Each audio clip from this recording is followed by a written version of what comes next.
नमस्कार, SPN9 news देख रहे हैं आप। मैं हूं आपके साथ नाज़मीन खान।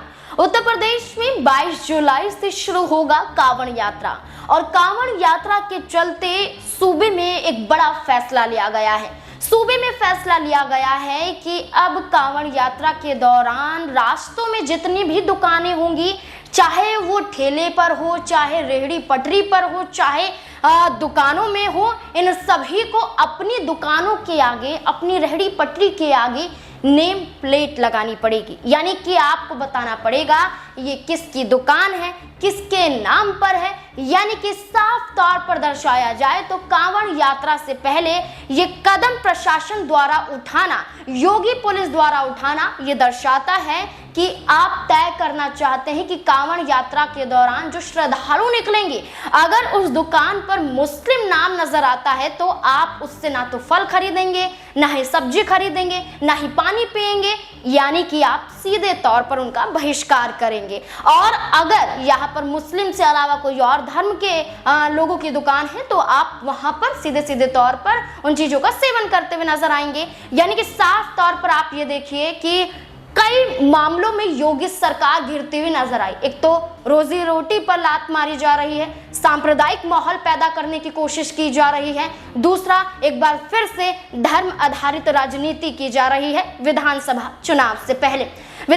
चुनाव से पहले उत्तर प्रदेश में 10 विधानसभा सीटें जो खाली हो गई हैं, उस पर उपचुनाव होता हुआ नजर आएगा। और उपचुनाव की स्थिति में जयंत चौधरी और संजय निषाद ने भारतीय जनता पार्टी से मांग की है कि कम से कम 2 से 3 सीटें विधानसभा सीट दी जाए, जिस पर वो अपने प्रत्याशी को उतारेंगे।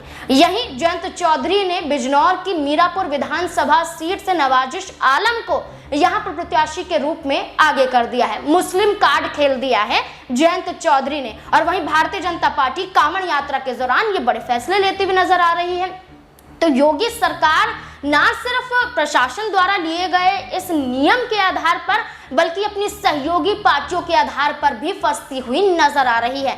मांग 2 से 3 सीटों की, लेकिन देखा जाए तो भारतीय जनता पार्टी अभी तक कोई सहमति नहीं जता रही। और इस बीच में चर्चाएं ये तेज हो जाती हैं कि 1 से 2 सीटें देने के लिए सहमति जता सकती है भारतीय जनता पार्टी, लेकिन 2 से 3 सीटों के लिए नहीं। इस बीच में जयंत चौधरी ने अपने प्रत्याशी को उतार दिया, नाम आगे कर दिया है, तो बगावत शुरू हो चुकी है। इस बीच में आपको ये बता दें कि जो कांवड़ यात्रा का मुद्दा उठाया गया है, विपक्षी पार्टियां उत्तर प्रदेश में भारतीय जनता पार्टी को तो घेर रही है। इस बीच में जयंत चौधरी की पार्टी के यूपी अध्यक्ष रमाशीष राय ने भी बड़ा सवाल उठाया है। ये कहा है कि उत्तर प्रदेश प्रशासन का दुकानदारों को अपनी दुकान पर अपना नाम और धर्म लिखने का निर्देश देना चाहती है और संप्रदाय को बढ़ावा देना चाहती है। प्रशासन इसे वापस लिए, ये गैर संवैधानिक निर्णय है। अब जयंत चौधरी की पार्टी भी बगावत पर उतर आई है। तो क्या मान लिया जाए कि विधानसभा चुनाव से पहले जयंत चौधरी की पार्टी एक बड़ा खेल बिगाड़ सकती है भारतीय जनता पार्टी का? क्या लगता है आपको? क्या है आपकी राय इस मुद्दे को लेकर? कमेंट बॉक्स में अपनी राय जरूर दें। देखते रहें SPN9 न्यूज। धन्यवाद।